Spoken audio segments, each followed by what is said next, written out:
When weeds are discovered in the agricultural sector and you decide to get rid of them, you must dig up the roots because if you only get rid of the foliage, the weed will come back. Similarly, controlling the immediate causes only provides a temporary solution while root causes will only lead to more severe unfavorable effects. That's why organizations can learn from past failures and avoid similar ones in the future by conducting investigations and identifying the core reasons. Following, the methods and instruments for organizing the inquiry, analyzing negative incidents, and determining root causes. Step 1. Gather information. Begin immediately or as soon as possible with finding out what did happen, leading conditions and actions to the adverse event. If necessary work and unauthorized access must be stopped, then start to capture available information while preserving the scene to prevent losing and corruption of details. Firstly, start with general information. Find answers of where and when did it happen, who was injured or suffered ill health, and was anything else involved. Precisely chase the facts, but in the case of information's lack or uncertainties, write down all scenarios and consider everything that might have contributed to the adverse event. This may provide you with a greater insight into the hazards and risks in your workplace. Also, priority goes to the closest person who saw what happened or knows anything about the conditions that led to it, and as much as possible, collect available and relevant information like permits to work and environmental conditions. Search for how did the incident occur. Describe the sequence of events and coincidences ended by the adverse event and don't ignore chronological order.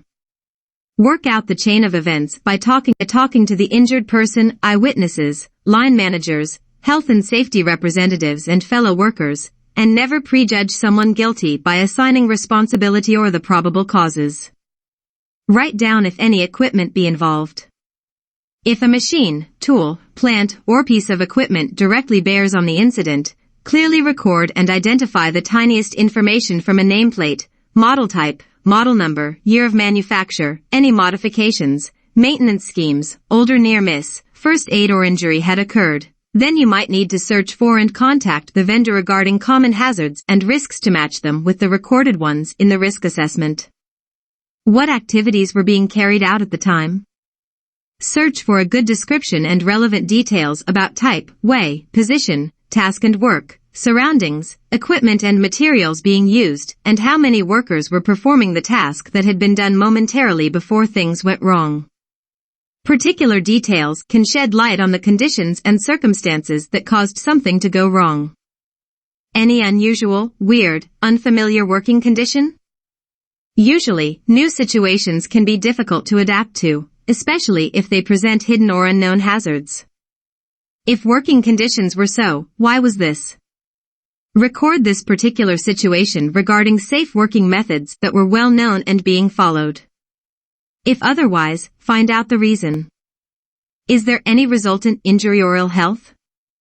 Be as precise as possible with the details of the casualty. Is it first aid or taken to hospital? Mention what type and which part of the body had been injured and the nature of the injury.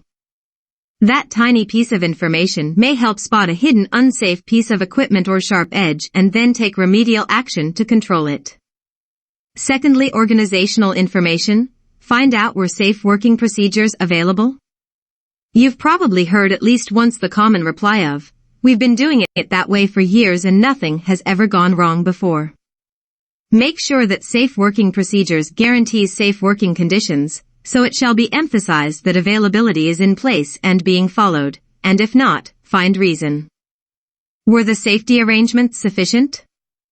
Safety equipment and safety procedures shall both be sufficient and relevant to the hazards and risks recorded in the risk assessment. Search for conditions of safety like technical safety equipment at machines, power supply isolation, available controls and personal protective equipment. Maintenance and housekeeping scheme available and sufficient? If otherwise, why not? If a piece of equipment takes part in an incident, you shall point to the maintenance scheme and housekeeping condition. Were they effective?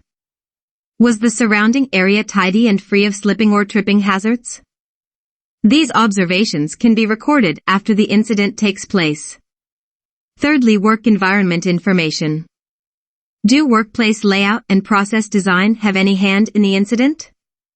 Slipping, falling, tripping, collisions, contact with sharp edges or a moving truck may happen due to passing ways, intersections or crowded spaces.